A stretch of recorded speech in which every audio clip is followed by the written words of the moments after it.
Chris Larsen, co-founder of Ripple Labs, reveals the Endgame plan, what it is that Ripple are doing to guarantee the long-term success of XRP, which, believe it or not, is actually similar to what the payment giants Visa did as well.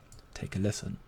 So two things what we've been doing which we like is we've been incenting market makers with XRP forgivable loans. It's essentially the vehicle that we're currently using. But we feel that incents, say, big currency traders, high frequency traders to actually be active market makers on Ripple. That provides liquid markets. That's good for everybody, gives them an incentive in the long-term success of the network. In some ways, just exactly what Visa did, is they sort of gave out ownership of Visa to key banks to participate in the system. So Ripple, with their market makers, are effectively giving out ownership of Ripple and XRP to key banks to participate in the XRP ledger network. This is why XRP will make you rich.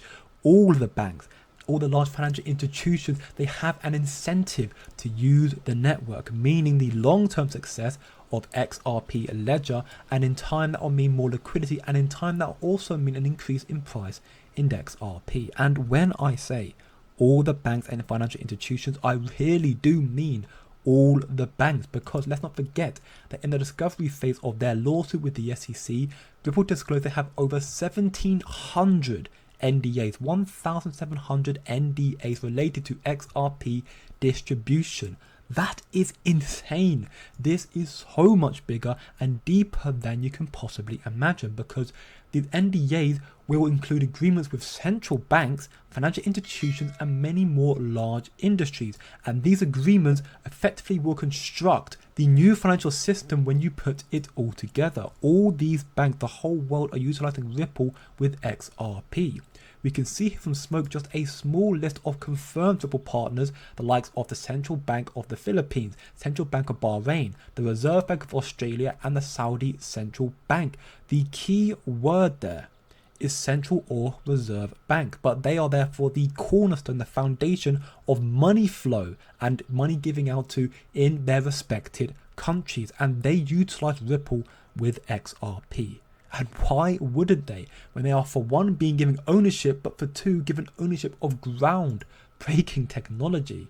Here from ISO 20022, the Central Bank of France has commended Ripple's technology and XRP as a promising option for the European Central Bank digital currency. They are the top contender to support the digital euro.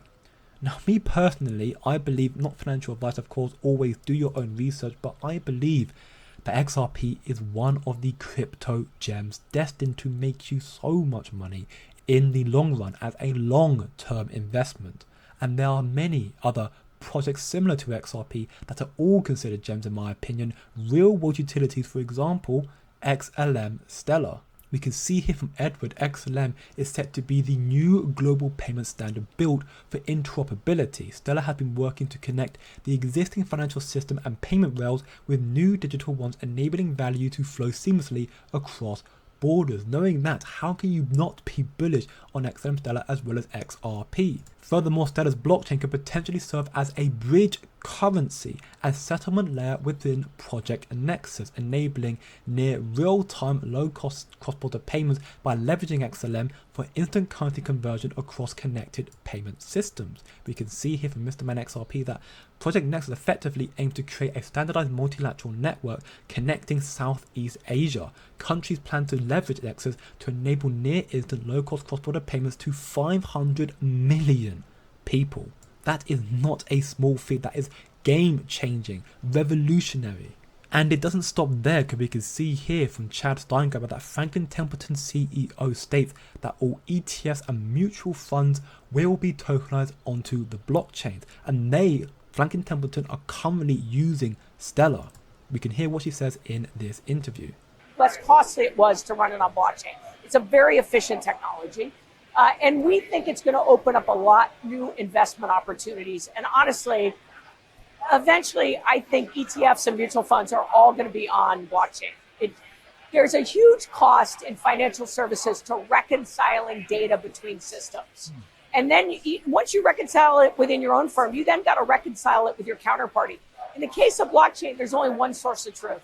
That transaction happens, everybody has the source of truth. And so that drives out a lot of. This here is proof that the bull run of the century is just getting started, and it's these billion-dollar TradeFi companies that are adding fuel to the greatest change ever in global finance. Blockchain and cryptocurrency is here. Real-world utility tokens like XLM Stellar and Ripple XRP are making a difference, and therefore these are the projects that can make you rich in the future.